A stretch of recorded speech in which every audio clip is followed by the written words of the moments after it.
Welcome to Afghanistan. Et si pour vos prochaines vacances, vous partiez en Afghanistan, en Syrie ou en Ukraine? C'est ce que font certaines personnes adeptes du tourisme extrême ou du dark tourisme.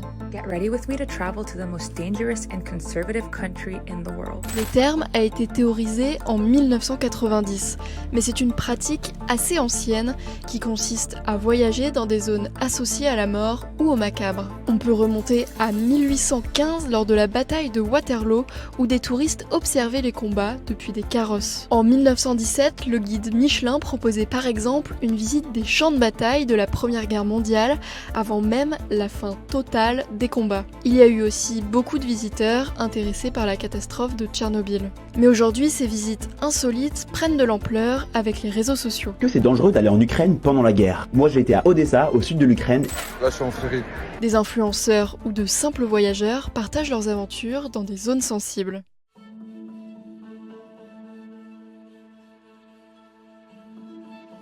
Dans des vidéos sur YouTube, de nombreux influenceurs documentent leur voyage en Afghanistan. Certaines de ces vidéos cumulent des millions de vues. Ces influenceurs disent vouloir montrer une autre image de l'Afghanistan. We prank the entire world to prove how wrong you are about Afghanistan. Sur place, ces créateurs de contenu sont accueillis par des guides qui organisent des séjours sur mesure sous escorte des talibans.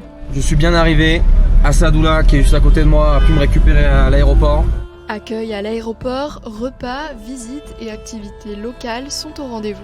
Et certaines images interrogent. TB Jones, un influenceur français originaire de Cherbourg, est lui aussi parti en Afghanistan l'été dernier. Durant son séjour, il a testé les activités locales, il s'est acheté une tenue traditionnelle et a fait du pédalo sur le lac de Bandi Amir. Mais il s'est aussi rendu dans des endroits plus insolites, comme la grotte où se cachait Ben Laden. Il y a quand même une belle hauteur sous plafond, bel espace, relativement lumineux avec la lumière qui vient de l'extérieur. Bon, pas si mal quand même. Les créateurs de contenu découvrent ainsi le pays, accompagnés par les talibros. We're staying at the Talibros house. Un surnom plutôt affectueux qui se traduit par frère taliban. Et tout se passe d'abord par Instagram. Dans les vidéos des différents influenceurs, on peut retrouver Assadoullah, guide privé, et Yossaf, qui a l'agence de voyage Raza Afghanistan. I'm scrolling through Instagram a few months earlier and I see a comment on one of my videos. Yusuf, also known as I Am Poco Loco, writes, "You should come to Afghanistan next." Je tombe sur ce mec sur Instagram aux côtés d'un vlogueur américain. Tout autour, il y a des mecs armés jusqu'aux dents. Je lui envoie donc un message sur Instagram et quelques mois plus tard, je me retrouve en plein cœur de l'Afghanistan face à l'une des organisations que l'on considère comme l'une des plus dangereuses du monde. Les plus jeunes approuvent l'initiative de ces influenceurs. Pourtant, ils sont accusés de faire la promotion du régime taliban. Je pense que leur intérêt est d'abord d'apporter une source de revenus à l'économie afghane, également de donner une image sympathique d'eux-mêmes en montrant que l'Afghanistan serait un pays comme un autre. Quand tu dis, moi je voulais voir moi-même, à partir du moment qu'il est reçu à l'aéroport par les talibans, c'est-à-dire les talibans vont lui montrer ce qu'ils veulent au-delà de ces, je dirais, ces événements qui me paraissent indécents pour les femmes afghanes, pour que ça, elles n'existent plus. Les gamines de 7, 8, 9 ans sont mariées par obligation sans que leur demande leur avis, sans qu'ils comprennent ce qui se passe à des vieillards de 50, 60, 70 ans. Depuis le retour des talibans au pouvoir en 2021, les femmes ont été évincées de l'espace public, les filles sont privées d'école à partir de 12 ans et les Afghanes ont l'interdiction de travailler dans de nombreux secteurs. TB Jones évoque la condition des femmes dans ses vidéos. On le voit dans un cabinet dentaire, a priori avec des femmes dentistes. Bon, déjà, tu peux voir une photo d'une femme qui est en train de gérer le problème de dents. Mais je vois de mes propres yeux que là-bas, il y a une docteure. Et le docteur qui est là m'a aussi dit qu'il y avait des femmes, apparemment même aussi là-bas. Okay. You see this? This is for women. Ah, there is woman behind this thing? I don't know if she's here now, but yeah, usually there's a woman. Mais il filme ce que les talibans ont bien voulu lui montrer. Il y a toujours des femmes dentistes, des femmes médecins qui ne peuvent plus effectuer leur cursus en médecine en Afghanistan, mais sont parfois formées au Pakistan. Il est possible qu'il y a mise en scène et qu'il y a d'autres femmes de leur côté pour faire cette vitrine à l'étranger. Il n'y a aucun doute. Contacté, Tibi Jones n'a pas donné suite à notre demande d'interview.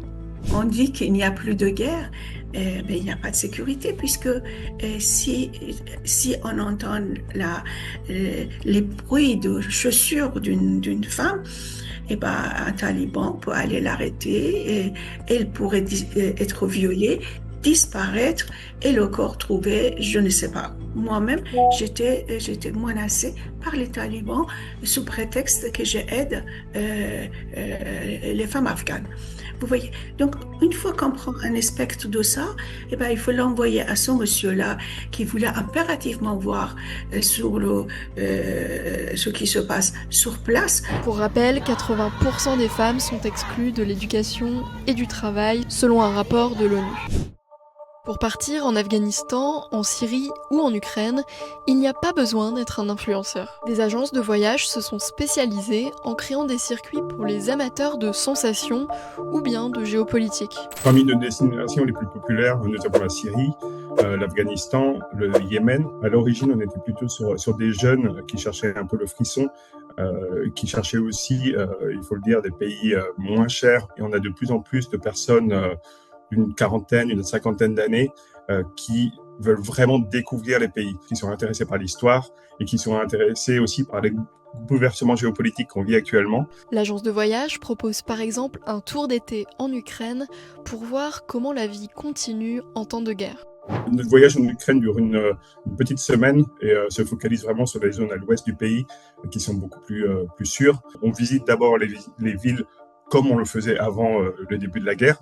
Donc on va voir les sites classés à l'UNESCO, les monastères, les églises, etc.